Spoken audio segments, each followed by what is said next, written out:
Assalamualaikum warahmatullahi wabarakatuh.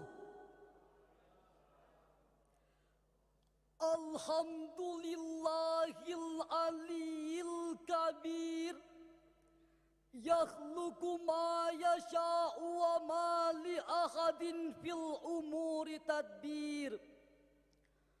Allahumma salli wa sallim wa barik alaihi wa ala alihi wa sahbihi ajma'in. Amma ba'd. Majlis Dewan Hakim yang arif dan bijaksana, serta hadirin sebangsa dan setanah air yang kami banggakan. Keragaman di Indonesia adalah takdir. Ia tidak diminta, tidak dipesan, tidak ditagih, melainkan anugerah dari Sang Maha Pencipta. Bukan untuk ditawar, tapi untuk diterima. Taken for granted. Hadirin, Indonesia adalah negara dengan keragaman etnis, suku, budaya, bahasa dan agama yang nyaris tiada tandingannya di dunia. Selain 6 agama yang paling banyak dipeluk oleh masyarakat, ada ratusan bahkan ribuan suku, bahasa dan aksara daerah serta kepercayaan lokal di Indonesia. Hadirin yang berbahagia, keanekaragaman tersebut menjadi sebuah rahmat jika dikelola dengan baik. Namun hadirin, di saat bersamaan realitas pluralitas ini juga dapat menjadi tantangan besar jika tidak disikapi dengan bijak dan arif. Bahkan juga dapat menjadi ancaman perpecahan dan perseteruan yang dapat mengoyak persatuan bangsa. Sebagaimana kerap kali terjadi gesekan antara kelompok dengan kelompok yang lain, yang mana diantaranya disebabkan oleh paham keagamaan dan paradigma berfikir, yaitu antara kelompok eksklusivisme dan kelompok liberalisme. Eksklusivisme ialah paradigma berfikir yang cenderung tertutup terhadap keanekaragaman. Sedangkan liberalisme ialah sebaliknya, yaitu paham yang memperjuangkan kebebasan di antara semua aspek. Perseteruan kedua kubu yang sangat berlawanan tersebut, hadirin, menjadi ancaman yang serius bagi tatanan sosial, baik dalam konteks regional, nasional, bahkan internasional. Lebih khusus lagi adalah ancaman bagi kebenekaan di tengah masyarakat yang majemuk, hujatan dan persekusi. Bahkan tindakan anarkis telah terjadi di mana-mana. Hadirin, mengapa hal ini bisa terjadi? Tidak lain karena perbedaan yang ada disikapi dengan cara yang kurang arif, sehingga keragaman tidak lagi menjadi rahmat, akan tetapi malah menjadi laknat. Hadirin yang berbahagia, timbul pertanyaan, mengapa penting moderasi dalam beragama? Ini merupakan pertanyaan yang sering diajukan. Mengapa kita, bangsa Indonesia khususnya, membutuhkan perspektif moderasi dalam beragama? Sebagai jawabannya, karena keragaman dalam beragama itu niscaya tidak akan bisa dihilangkan. Ide dasar moderasi ialah mencari persamaan bukan perbedaan, mencari titik temu bukan jalan buntu, mencari solusi bukan disintegrasi. Oleh karena itu, pada kesempatan yang berbahagia ini, kami akan menyampaikan sebuah syarahan Al-Quran yang bertajuk Moderasi Beragama dalam mengimplementasikan Islam Rahmatan lil Alamin, dengan rujukan ayat suci Al-Quran Surah Ali Imran ayat 64 sebagai berikut. A'udzu billahi minasy syaithanir rajim.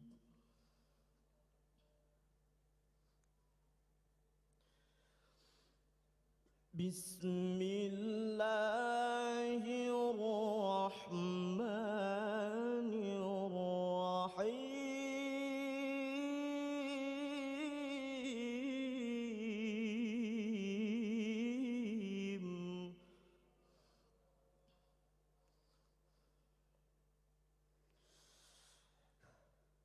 Qul ya ahlal kitab ta'alau ila kalimatin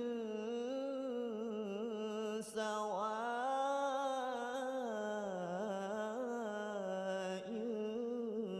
bainana wa bainakum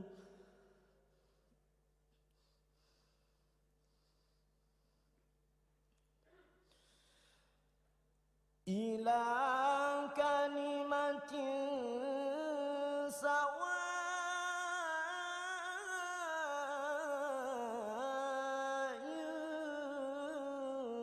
bainana wa bainakum alla na'budu illallah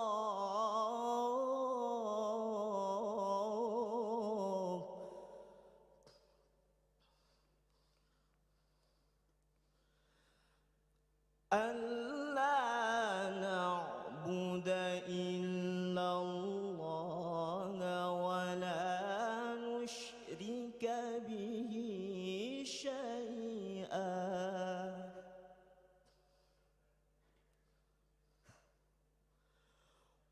wa la yattakhidha ba'duna ba'dan arbaban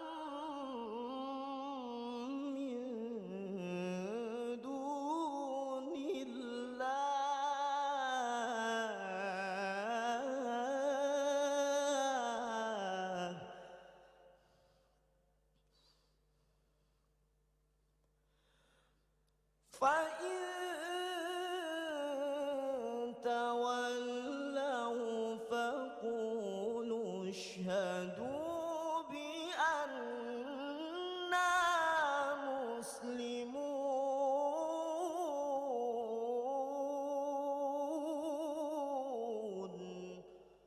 Hamba berlindung kepada Allah dari godaan setan yang terkutuk dengan menyebut nama Allah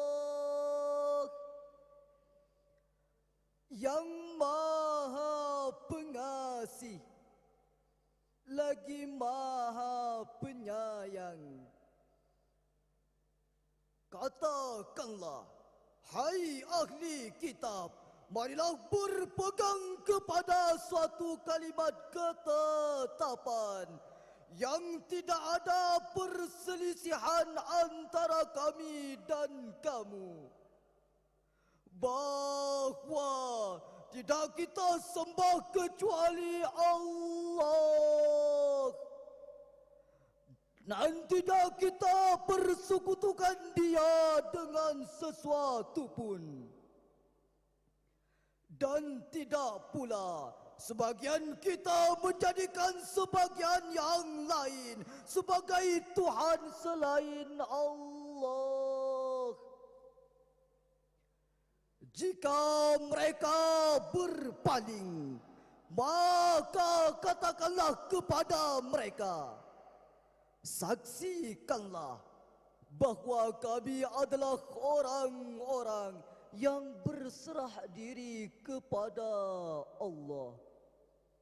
Dewan Hakim yang arif dan bijaksana, serta hadirin sebangsa dan setanah air yang kami banggakan.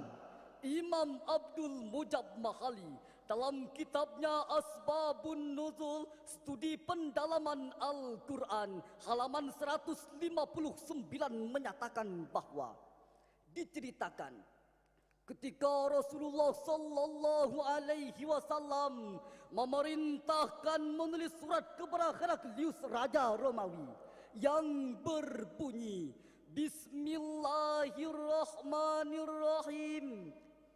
Masuklah Islam, tentu kamu akan selamat.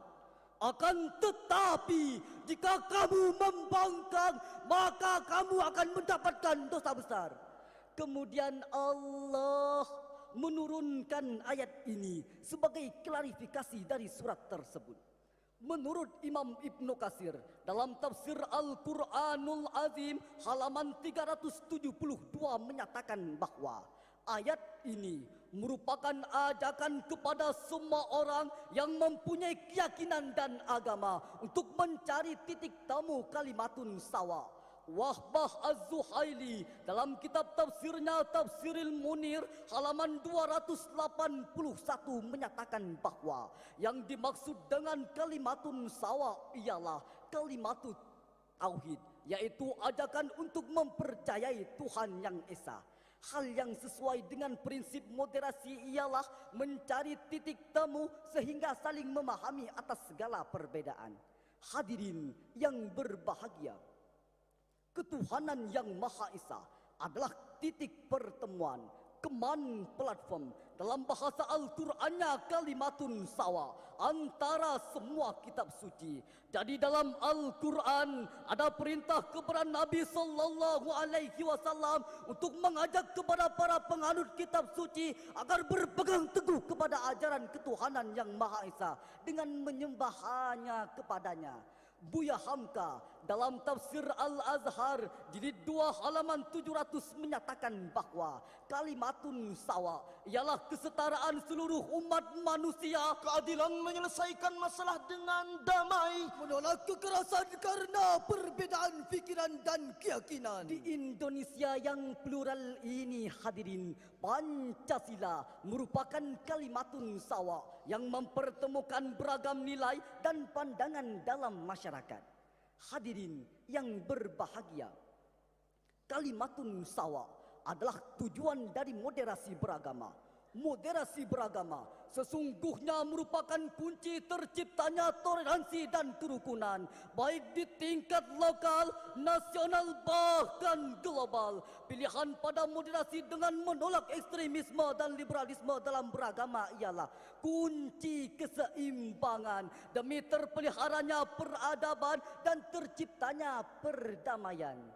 Lebih lanjut, mari kita simak firman Allah Surah Al-Anbiya ayat 107 sebagai berikut. Wa ma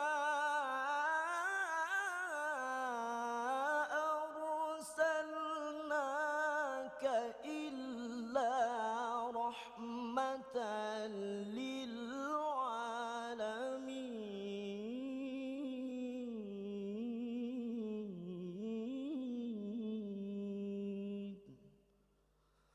Sadaqallahul azim.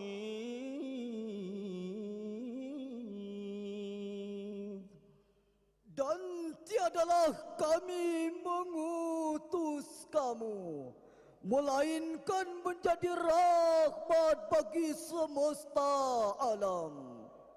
Maha benar Allah yang Maha Agung dengan segala firman-Nya. Majlis Dewan Hakim yang arif dan bijaksana, serta hadirin sebangsa dan setanah air yang kami banggakan.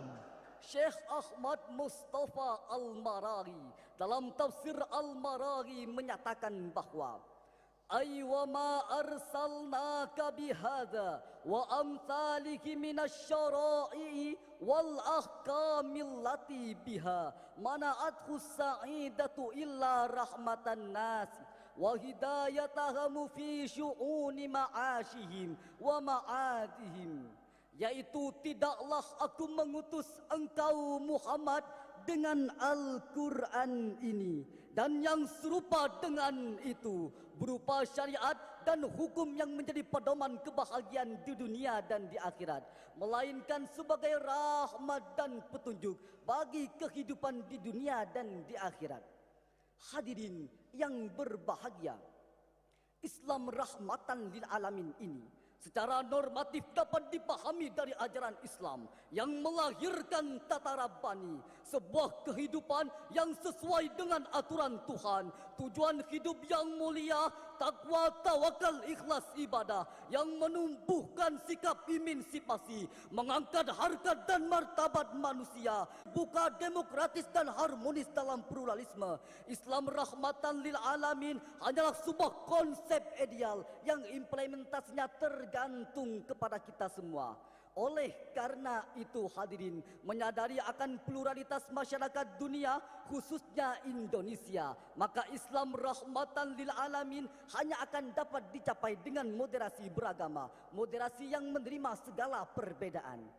Hadirin yang berbahagia, mari kita contoh founding father pendiri bangsa ini yang telah terbukti memiliki sikap moderat dengan jiwa besarnya menerima Pancasila dan Undang-Undang Dasar 1945.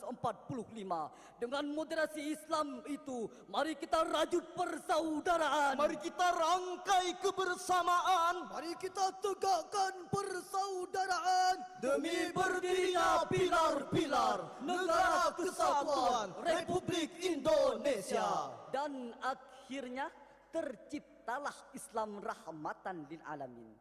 Hadirin yang berbahagia, dari pemaparan di atas dapatlah kita tarik kesimpulannya bahwa kalimatun sawa ialah sebuah keniscayaan yang tidak dapat terbantahkan. Selanjutnya, untuk membentuk Islam rahmatan lil alamin, maka dibutuhkan moderasi beragama, moderasi yang menerima segala perbedaan.